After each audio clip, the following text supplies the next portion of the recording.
Mark సామాన్ చెప్తా రాసుకో. అది డీమార్ట్ సామాన్లు కాదే, ఇంట్లోకి కావాల్సిన సామాన్లు. 7 మందికి అన్న తల్లికి ఒక పిల్ల తల్లి అంటే తింక నేర్పిందట. చూసుకొని రాయ్. పంచ్ అంటే ఇలా ఉండాలో. చెప్పు.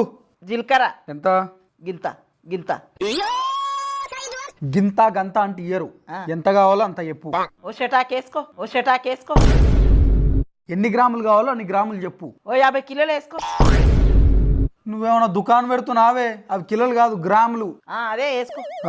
నెక్స్ట్ ఆవాలు ఎంత? అవి అద్దపావు వేసుకో.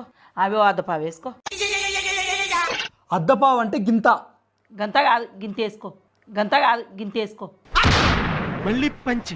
గింతనేలే, ఎన్ని గ్రాములో చెప్పు. 100 గ్రాములు వేసుకో. అట్లా చెప్పు. తర్వాత టాయిలెట్ పోయరాపు. టాయిలెట్ కాదురా, దోమలు వస్తే చచ్చిపోతాయి చూడు గది.